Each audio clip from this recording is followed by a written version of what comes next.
For years, the London system was considered a passive and dull opening. Yeah, whenever I saw someone playing it, I said, oh my god, this is so boring. This is such a slow game. They want to win by boredom.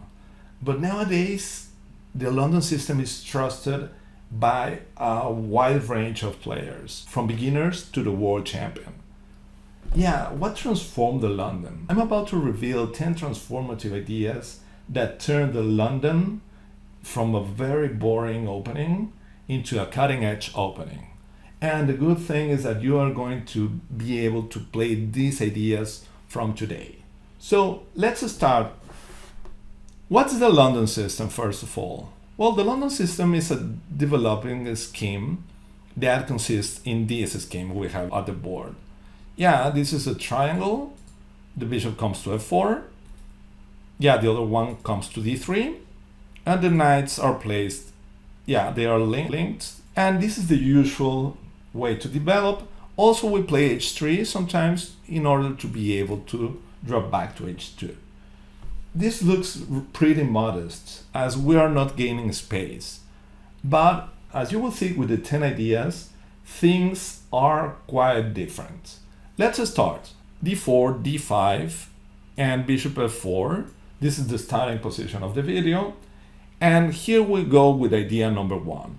Yeah, the London is actually an attacking setup.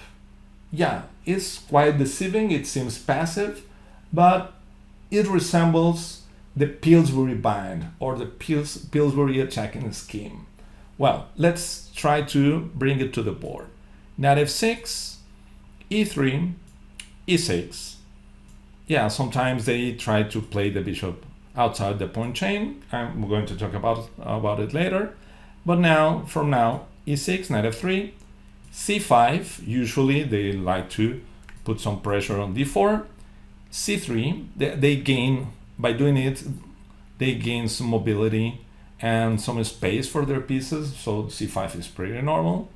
c3, we want to answer c5 with c3.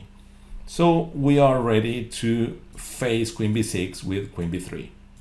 Okay, knight c6, knight bd2, and against bishop e7, knight e5. It's important to put the knight in this square. It's a really nice outpost, but it is also important to do it there in this precise moment, because bishop d3 may be met by knight h5, and they grab the bishop pair. So this is something we don't want to experience. So bishop e7 must be answered by knight e5 or h3, but h3 I find it a little bit passive. I prefer to play knight e5. Okay, after castle, bishop d3, and we can see how our bishops are directed to the king side. Our knight is a monster. And the good thing is that it's not pretty nice to trade this knight as black. I'll show you why. Knight takes e5, d takes e5, and the knight, the f6 knight, must go away. And this is the only defensive piece, the best defensive piece. So this is not so nice from the black's perspective.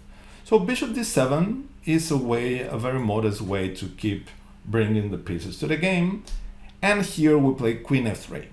And by playing queen f3, we control e4, and we're ready to bring the queen to h3, putting pressure on h7. This is a pretty dangerous way to attack. Rook c8, queen h3. Usually when you bring your pieces to the king side, you are hoping to force pawn movements as a way to weaken your opponent's king side. Yeah, it's much easier to attack a weakened king side.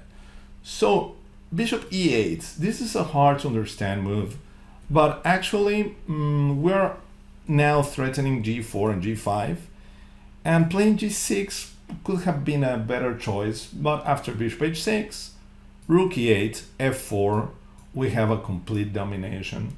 And well, this knight cannot be traded as we open the f file, and this is a fantastic way to attack. So let's see how the game, this miniature, continue. Bishop e8 and g4. Yeah, this is the complete attacking scheme.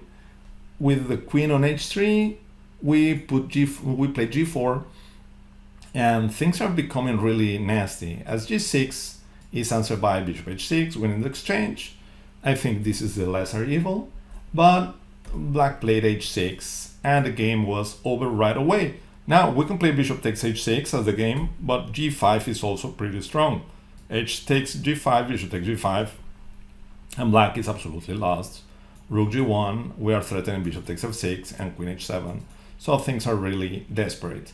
But I guess that bishop takes h6 is even better, as g takes h6, queen takes h6 is threatening g5, and with the help of the bishop, the queen is aiming to get to h7 to deliver checkmate.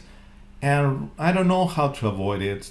Well, let's see the idea number 2.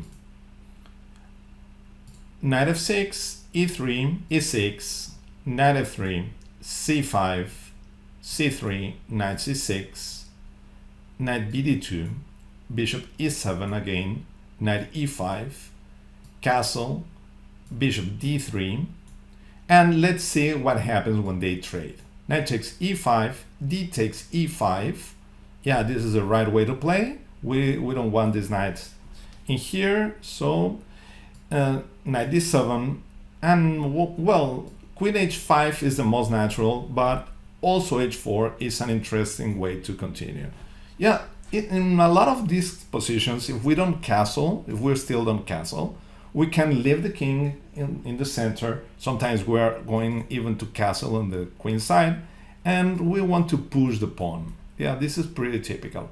But queen h5 is more normal. So after g6, queen h6, the idea is to play h4, h5, and instead of g6, f5 is answered by g4. Again, g4. Yeah, the thing is that e takes f6, en passant, oh, what's happening? f5, e takes f6, knight takes f6, defends h7 and attacks the queen. So rather than capturing g4 looks more promising, we're putting pressure on f5, we're opening the g file, and well, this looks pretty dangerous for black. Well, this is idea number 2. And idea number 3. Idea number 3 is related to the trade in d4.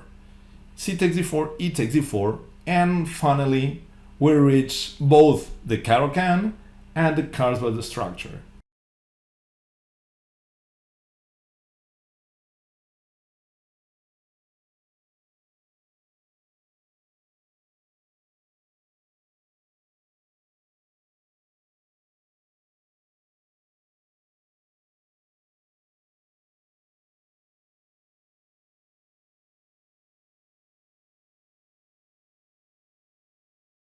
Yeah, the Carlsbad structure is a pretty common, typical pawn structure in the Queen's Gambit, the Caro-Kann, and the London as well. And yeah, the idea usually with the black is to play b5 and b4 once they are castled to weaken our pawn structure. Well, bishop e7, bishop d3, castle, castle, and well, even when they have this idea, things are really difficult to articulate. And on the other hand, we have the e file and the e5 as a pretty important outpost. Well, b6, just to show you what our ideas can look like. Knight e5, bishop b7, and rook e1. Yeah, the rook is not only being placed here to put pressure on e6, but actually we have a very nice idea. After rook c8, rook e3. Yeah, typical rook lift. We're going to bring the rook to h3, put pressure on h7, and well, bring pieces to the attack. The knight is sponsoring the whole thing. So now this is pretty difficult from black's perspective. I guess g6, avoiding, well, some direct trouble with h7 can be the best move, but But anyways, after bishop h6, rook e8, and f4, we are having a fantastic position. The rook may come to g3 to put pressure on g6. Sometimes we can even sacrifice on g6. Yeah, we have a lot of power directed to this square. Sometimes the queen can even, yeah, putting the queen on c2 is not such a great idea. But okay, sometimes from b1, but I regret leaving this rook completely behind. So I guess this scheme won't serve this time. Rook g3, rook g3, queen e2, rook f1 is the simplest, I guess, with great pressure. Rook e3, knight takes e5, d takes e5, knight d7 is simply losing, because now without the knights defending h7 and with our rook already on the third rank, we can play bishop takes h7, king takes h7, queen h5, king g8, rook h3, and we are delivering mates queen h7, queen h8. The only way to avoid it is by playing f6 or f5. f6 is simply answered by queen h7, king f7, rook g3. We are threatening rook takes g7 and queen g6. So knight e5 gives the black king a way out, but this is not as fantastic because bishop takes e5 cannot be answered by f takes e5 because of queen g6 and checkmates next. So f5 rather than f6 wasn't as simple, but it is actually losing as well.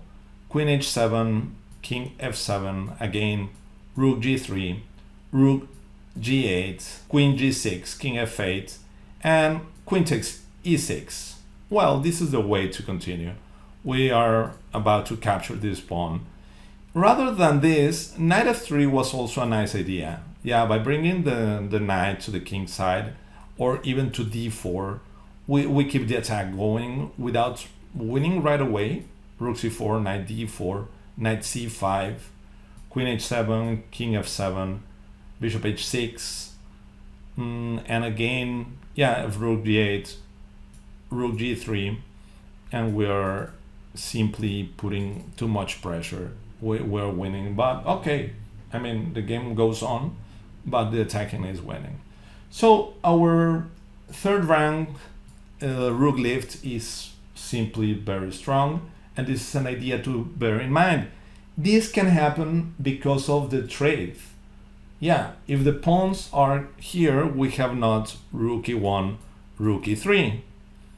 Once the pawns are gone, we open the e file, and this is the key. Yeah, we gain some extra possibilities because of the open e file.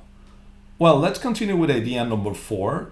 Well, this is a familiar position. We have our bishop here, the knight placed in the center, and it's black to play. They played bishop d7 again, queen f3, c takes d4, e takes d4, rook c8, castle, and g6, rook f e1, knight h5, bishop h6, knight takes e5, d takes e5, knight g7, and here we go. We transform the structure from a typical London, from a Carlsbad later, to a French defense structure in which we have d4.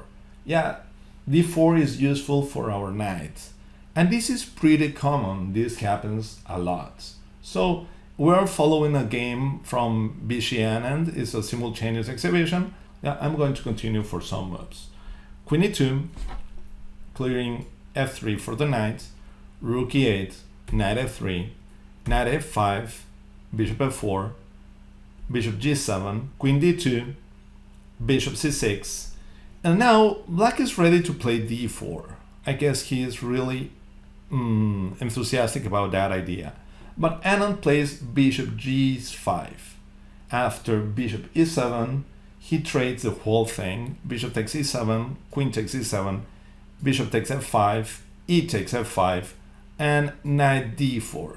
And this is what I wanted to show you, the importance of the d4 square and how the knight overpowers the bishop easily in this kind of position, and went on to win in 40 something moves. I'm not going to show it, but this is a typical strategical advantage that you can reach in this kind of position when you transform the London structure into the Carlsbad, and then at some moment, they decide to capture the knight on e5, and after d takes e5, you gain d4.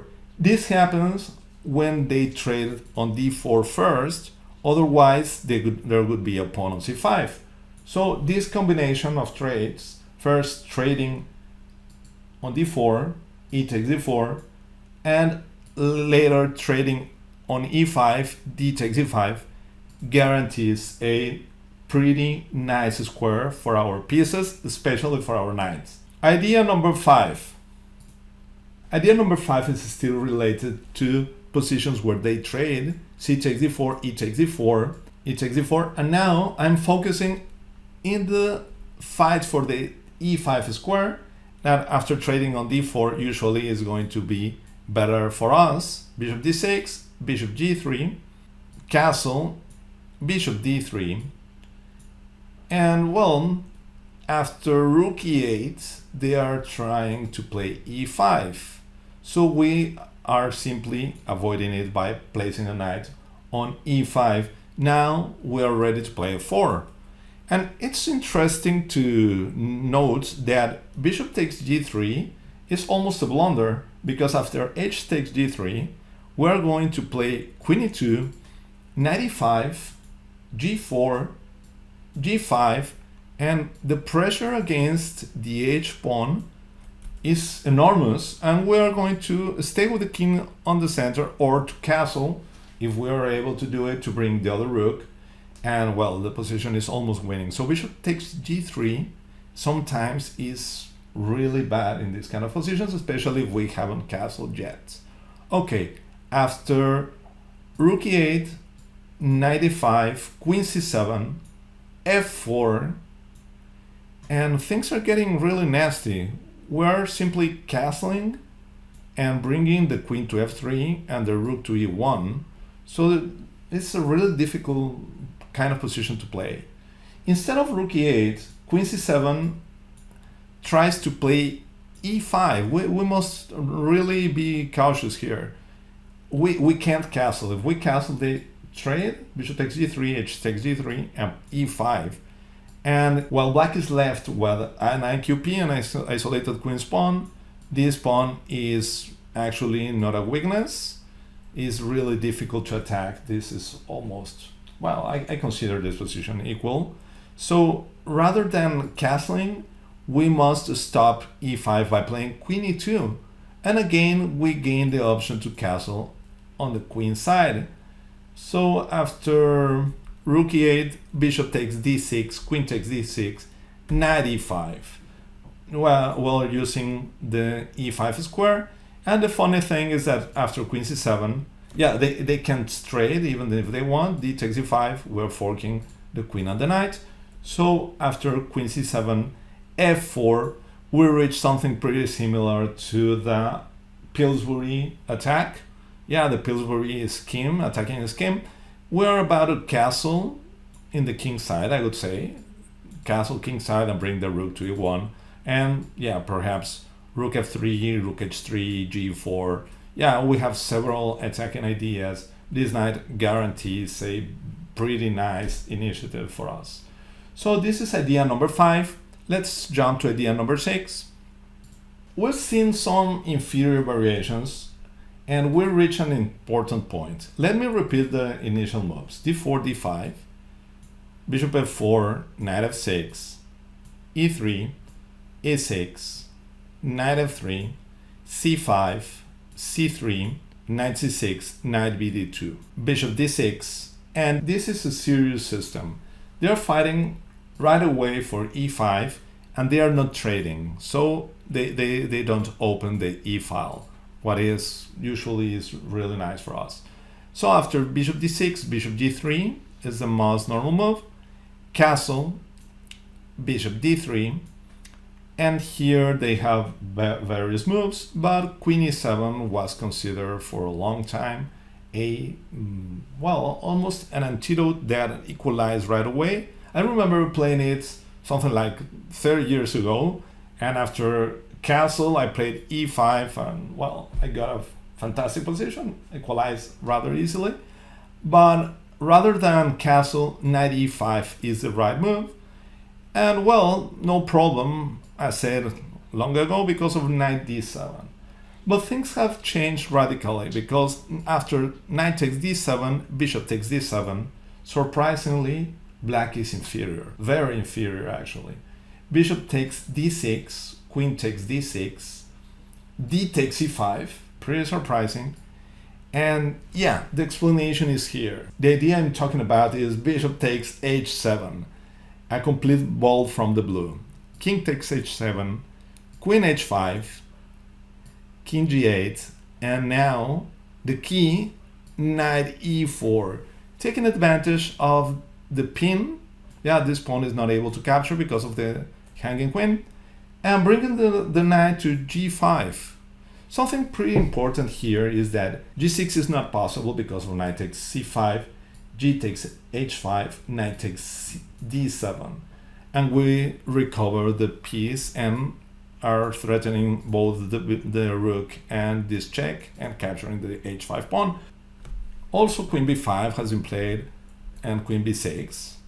I guess queen c4, well, has some interesting ideas to reach the diagonal, also to avoid castle. So knight g5 and rook fd8, defending the bishop and, well, stopping checkmate in one.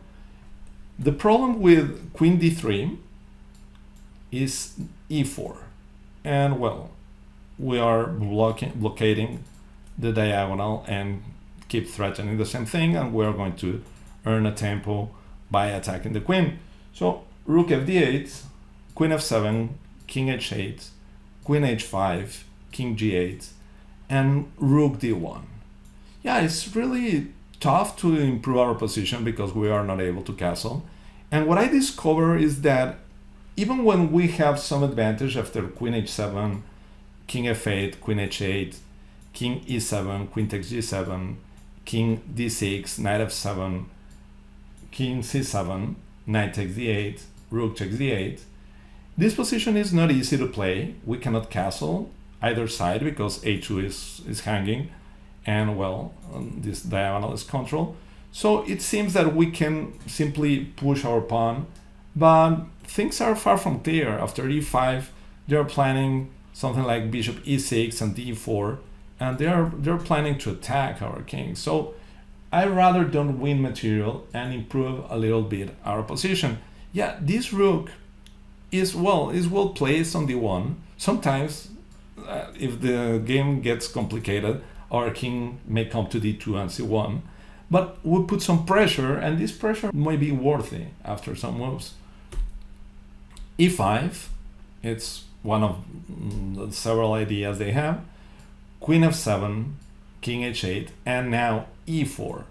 Yeah, we put pressure on d5. We're about to capture it with a rook or with a pawn. And there are two moves here. There's a famous game, Kamsky versus Shankland, with knight e7, and my analysis went with bishop g4. I'll tell you my analysis first, and later on we see that game. f3, queen c5, trying to get here, queen g6, threatening mate, king g8, queen h7, king f8, queen h8, king e7, queen g7, king d6. They, of course, cannot go to e8 because of queen f7 checkmate, king d6, and rook takes d5, win the queen and the game. The game played between Kamsky and Shankland continued with knight e7, very mysterious move. After queen takes e7, bishop b5, threatening checkmate, rook d2, queen takes a2. Yeah, now Shankland is ready to check and keep collecting pawns, but things are really bad for him as well. So queen f7, I attempt to get back to h7 and grab the g7 pawn. queen a1, rook d1, queen takes b2, queen h5, king g8, queen h7, king f8, queen h8, king e7, queen g7, king d6, rook d5, king c6, and queen f6. Check, and Shankland decided to resign because of king c7, knight e6. This is a refutation of a very well-known antidote. Well, let's jump right into idea number 7. Well, while the thing I just showed you was a very common antidote for players who play with e6, there are players who like to play with this bishop outside the pawn chain. So knight f6, e3, c5 is very common, with the intention of meeting knight f3, knight c6, c3 with queen b6, queen b3, c4, queen c2, and bishop f5. This is very popular. And yeah, actually I don't like the position as white. Queen c1, e6, and later on they're going to move the queen backwards to d8, and they're playing b5 and b4. And well, this is really promising for black. This is a variation that, yeah, plenty of us try to play usually. But this variation cannot be reached in case white chooses the right move order. Yeah, and the tricky move order is c5, c3. Yeah, as I mentioned before, every time they play c5, we want to play c3. c3 with the intention of meeting queen b6 with queen b3. Yeah, so knight c6, knight d2, rather than moving the bishop. Yeah, moving the bishop is a horrible mistake because of queen b6, queen b3, and c4, and we're forced to trade queen takes b6, h takes b6, bishop c2, and b5. And well, b4 is coming, and there is no way to stop it because a3 meets b4. So this is something really annoying. So after knight c6, knight d2, we're ready to face queen b6 in a better way with queen b3. Yeah, if they trade, we're happy because of a takes b3. And yeah, this file is going to be really nice to give us some pressure, queenside pressure. But if they play c4, we retreat and bishop f5 is not longer available. And instead, bishop g4 is answered by bishop e2. There are other ideas as well, but bishop e2 is pretty clear. Bishop takes e2, knight takes e2, e6, castle, bishop e7, knight g3, bringing the knight to control e4, castle, and e4.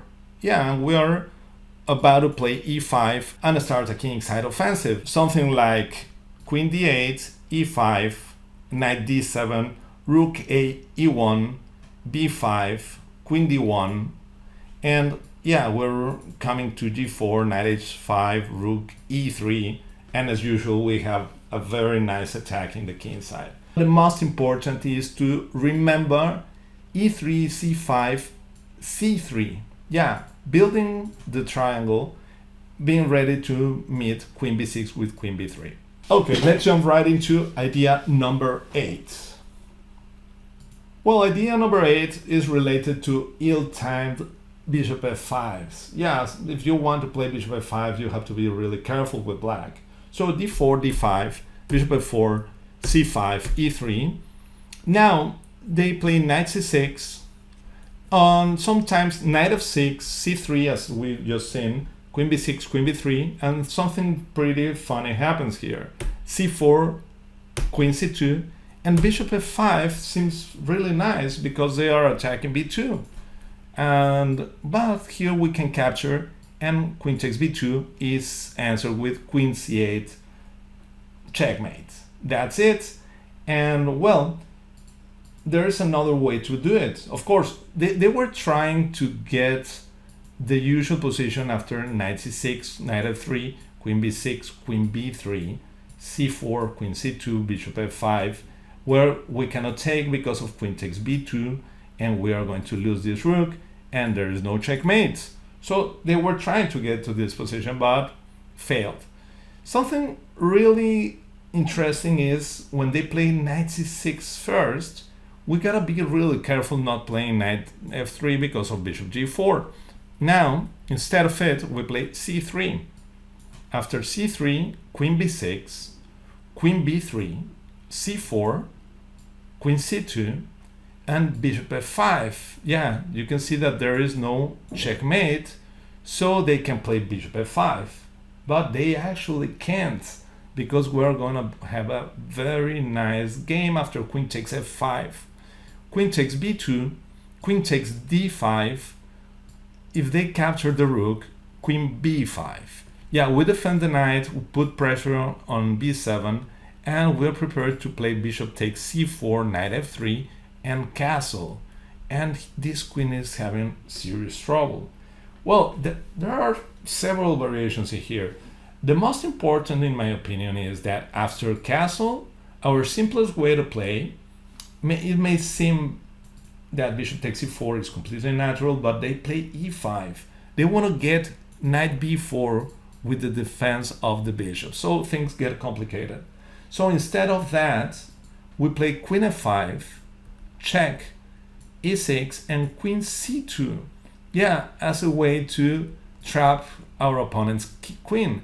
Yeah, things are really difficult for them. Bishop a3 is a desperate attempt to get b2. We play bishop takes c4, queen b2, and we just trade queens. Bishop takes b2, and the bishop cannot go out. So after knight f3, things are pretty sad for this bishop. Yeah, we are going to slowly but surely go and get it somehow. So this bishop is trapped. Okay, let's jump right into idea number 9. In this chapter, I want to show you the flexibility of our scheme, of the London scheme.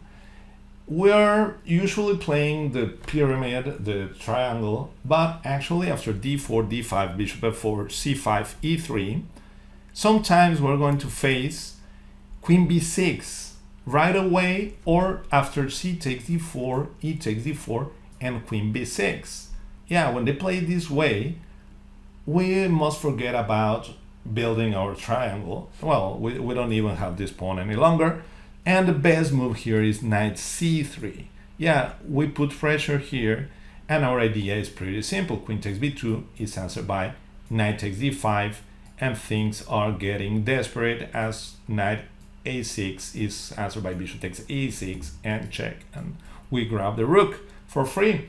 So after knight c3, knight f6 is the most normal. Knight b5, yeah, we're threatening knight c7, knight a6, and a4. Yeah, and the thing is that this knight must be protected, but this one is out of play, and it will have a very difficult time coming to the game. So the game may continue with e6, knight f3, bishop e7, c3, protecting d4, protecting b4 to avoid knight b4 in the future, castle, bishop d3, and we have the same kind of position as usual with the control of e5, with the open e-file. We're about a castle, and this knight is out of the game and cannot come to the game because it will be captured. Let's jump right into the last idea, idea number 10. Yeah, in this idea, again, I want to highlight the flexibility of the London system. Yeah, we build the triangle, the pyramid always, but sometimes if they play in a particular way, we get incentives to play knight c3 or to play c4, like in the present line. d4, d5, bishop f4, knight f6, e3. Against bishop f5, we can play c4. Yeah, this is something really nice. And we're going to play a little bit of a copycat. You'll see this is really funny. e6, knight c3, c6, and queen b3. Yeah, actually they are building our setup, but they are a tempo behind, and this is going to be really bad for them. Queen b6, queen c8 is simply answered by rook c1. They are under pressure. And queen b6 is answered by c5, forcing them to capture. There is no way to go because of our fantastic bishop. So they are forced to capture. Queen takes b3, a takes b3, opening the a file. But most importantly, these tandem are completely unstoppable. Yeah, you'll see knight b7, b4, and if they play a6, we play b5. We don't even need to, but actually it's pretty nice. A takes b5, bishop takes b5, taking advantage of the pin, and after rook c8, bishop a4, keeping the pin. Our idea is, in the long term, to bring our pawn to b4, b5, and also to bring our knight to a5, I guess. Something like bishop a7, f3, trying to gain a space, h5, knight g2, and yeah, here we go. We're going to place our king on d2. Sometimes we're going to play e4 as well, but knight c1, b4, knight b3, knight a5, and we have a beautiful position, yeah, full of pressure. So after b4, I guess knight h5 is the best move, rather than a6 that I just showed to you, a6, b5. So knight h5, I'm trying to grab our bishop, is answered by bishop c7, rook c8. Yeah, so all of a sudden our bishop seems a little bit silly, but bishop e5, f6. Yeah, the thing is that knight takes e5, e takes e5, we are capturing on e7, and against a6, bishop e2, bishop g6 or g6, and g4. We're winning a piece. So this is the trick. Yeah, d takes e5. Yeah, we take this square from black's knight, and things are really annoying. So bishop e5, f6, bishop d6, bishop, yeah, we don't want to drop back to g3 because the knight in problems will be traded for our bishop. So bishop d6, bishop takes d6, c takes d6. Usually this pawn would be a problem, but now we are pretty happy because our our threats of capturing that pawn, and yeah, most importantly, the threat of playing bishop e2 and g4. So I guess they should play something like g5 to get the knight out of there, and we simply capture and have an extra pawn, and well, what I think is a winning position, but of course we have to work it out. So those are the ideas. Yeah, we have a whole range of ideas, from attacking positions to positional nuances, and well, every sort of interesting idea to spice up things. And well, that's the reason why the London is so popular. Of course, I didn't cover all the variations, but I tried to give you lines that will be really helpful and that you can play, I guess, from today. I hope so. So I hope you really enjoy it, and if that's the case, please remember to give me a thumbs up, to subscribe to the channel, and to share it with your friends. So by now, I have to thank you for your attention, and goodbye.